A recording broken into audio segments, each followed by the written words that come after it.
A linear equation is a simple kind of equation where we will just have a product of a constant and a simple unknown variable and add them up, kind of like what we have down here. X plus y is 3, x plus 2y is 5. And in this course, we are going to be interested in the situation when we have a bunch of these, and we call them a system of linear equations. Now, there are a few ways that we can do to solve this kind of system of linear equations. For this example, I'm actually going to show you 5 ways that we can do to solve this system here. The first way that we can do is that we can just substitute a variable. For example, I knew that x plus y equal to 3, so that means y is going to be 3 minus x. I simply move x to the other side. Now then, I can plug in y equal to 3 minus x in the second equation. So that means x plus 2 times 3 minus x is going to equal to 5, and that makes x plus 6 minus 2x equal to 5. So negative x equal to negative 1, and that makes x equal to 1. I can then plug in x equal to 1 into like one of these equations, and I'm going to get y equal to 2. So now I have the solution. Another way that we can do is that I can eliminate a variable. I can eliminate variables. For example, so I have x plus y equal to 3 and x plus 2y equal to 5. I'm going to call the top equation 1, and I want to call the bottom one equation 2. Then I can subtract equation 1 from equation 2. So I'm just going to write down 2 minus 1 here. I subtract the top equation from the bottom equation. And notice that x minus x is just going to be 0. So I'm just going to have 0 here. And then 2y minus y is just going to be a y. So, and then let's see. 5 minus 3 is going to be a 2. So if I were to subtract the top equation from the bottom equation, I'm just going to get y equal to 2. So I can now plug in y equal to 2 into any of the equations here, and I'm going to get x equal to 1, which is the same number that we see from earlier. So this is the first 2 ways that we can do to solve this system here. Now then, I can also transform this system into a vector equation, a matrix equation, or an augmented matrix here. So let me first rewrite this equation this way. So I have x plus y equal to 3 and x plus 2y equal to 5, right? So I can then rewrite this as x plus y and x plus 2y as a vector, and that has to equal to 3, 5. Now then, for the vector to be equal, I'm going to need the the first entry to be equal, and I'm also going to need the second entry or the bottom entry to be equal. So x plus y equal to 3 and x plus 2y equal to 5. This is exactly the situation that we have here.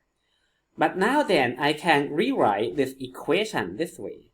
I can rewrite this as x and x plus y and 2y equal to 3, 5. And this is because if I look at the left-hand side, if I were to add up the 2 vectors, I'm just going to have x plus y and x plus 2y, which is the same thing that we have here anyway. And then I can pull out x from my first vector. So I'm just going to have 1, 1 times x plus 1, 2 times y equal to 3, 5. Notice how if I were to multiply x back in, I'm just going to get x, the same thing that we have up here. If I were to multiply y back in, I'm just going to have y and 2y, which is kind of the same thing that we have up here. So this is another way that we can write the system that we have here. This is the vector equation. Notice how I can just look at this as a vector. So it just seems like I have a vector times a variable plus a vector times a variable equal to a vector. So it just kind of seems like I have a single equation where I have something x plus something y equal to something, but that something is actually a vector. And another way that we can rewrite this equation is to rewrite it as a matrix. To do that, let me actually notice that when we have x plus y equal to 3, this can be written as like 1x plus 1y equal to 3. And for the bottom equation, I'm going to have 1x plus 2y equal to 5. So I can kind of rewrite the same vector equation that we have here as a matrix equation, I'm just gonna have 1, 1, 1, 2 times xy equal to 3, 5, where the number 1, 1, 1, 2 is just the coefficients that we have here, and the 3, 5 is just the number that we have here. To see why this is the same situation, I can just multiply the matrix here with the vector xy, and let's see what we get if we were to multiply this thing. I'm gonna have a vector where my top entry is gonna be 1 times x plus 1 times y, so that's gonna be just x plus y.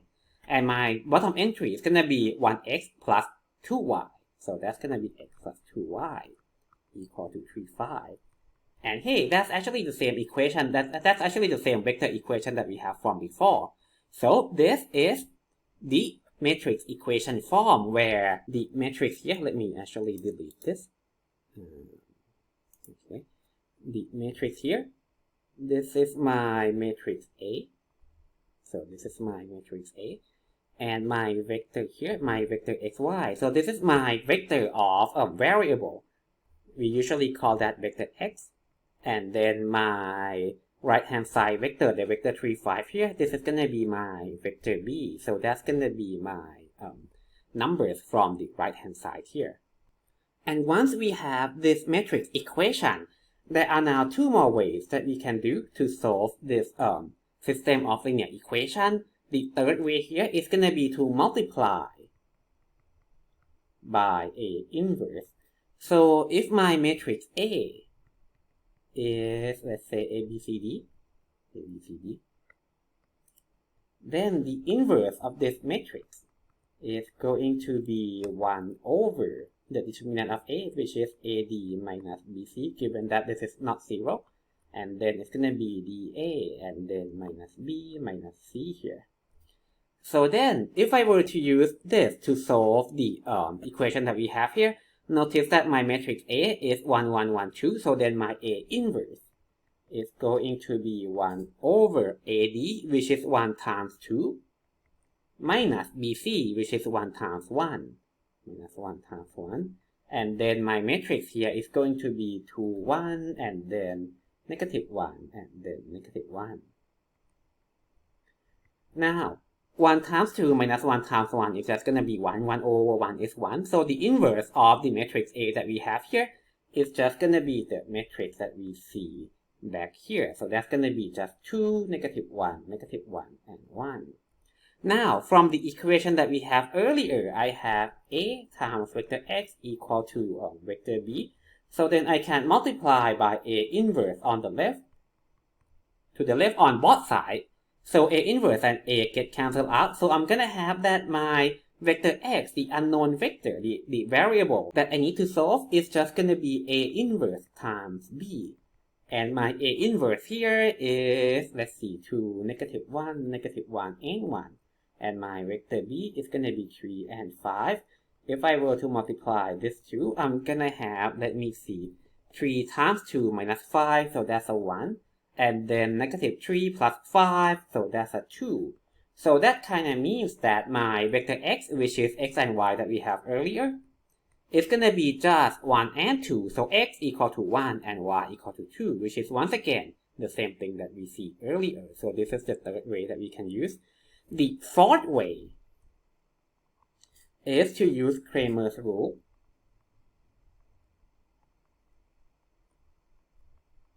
For Cramer's rule, I have a formula for the x and y right away. X is just going to be the fraction of determinant. It's going to be the denominator. It's going to be the determinant of the matrix A, which is 1, 1, 1, 2.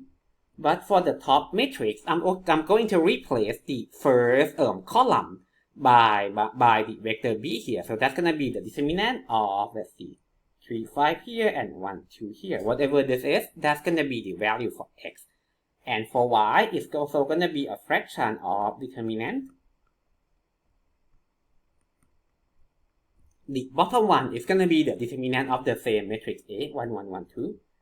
But for the top matrix, I'm going to replace the second column of my matrix A with vector b here. So I'm going to have 1, 1 as the first column and 3, 5 as the second column. And now, if I were to compute this thing, the determinant of the top matrix is going to be 3 times 2 minus 5 times 1. And then the bottom is the determinant of the matrix A, which is going to be 1 times 2 minus 1 times 1.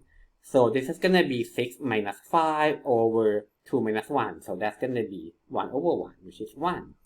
And for y, well, I knew that the denominator here is going to be 1. And for the numerator, that's going to be 1 times 5 minus 1 times 3.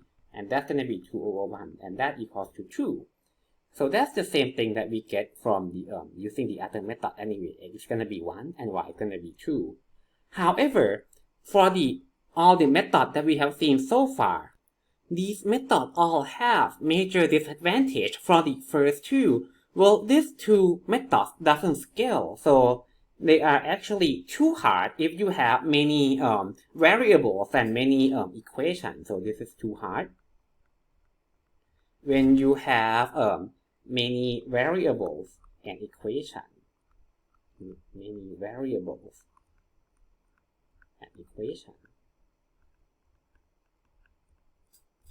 And for the bottom two, for the third method and the fourth method, these two methods only work for square matrix. Only works for square matrix A.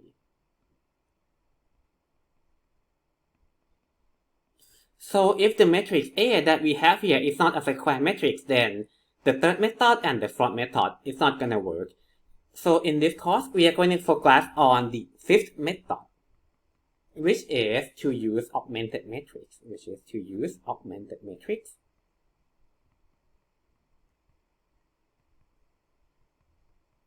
And to do that, I'm just going to simply take the matrix A and the vector B that we have from earlier, and then I'm just going to put them together into an augmented matrix. So from the matrix A and the vector B that we have earlier, I'm just going to put them next to each other. So what we're going to have here is we're going to have 1, 1, 1, 2, and then we're going to have 3, 5 here.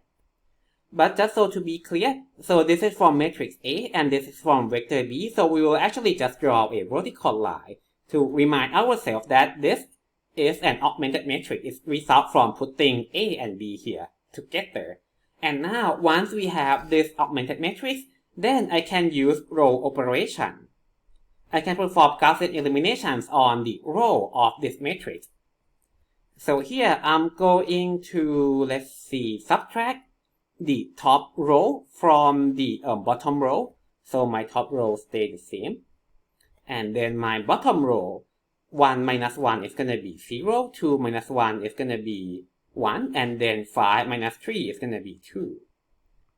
And now I can subtract the bottom row from the top row. So let's see, 1, so my bottom row stays the same.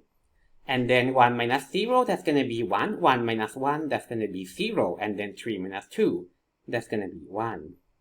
And once we get to this form, notice how the left-hand side, this is the identity matrix. We're going to talk about how we know when to stop later. But for now, if we were to rewrite this augmented matrix into equation form, what we're going to have is that I'm going to have 1x plus 0y equal to 1, and then 0x plus 1y equal to 2. And hey, what that means is my x is going to equal to 1 and y is going to equal to 2, which is the same that we get, which is the same number that we see from earlier.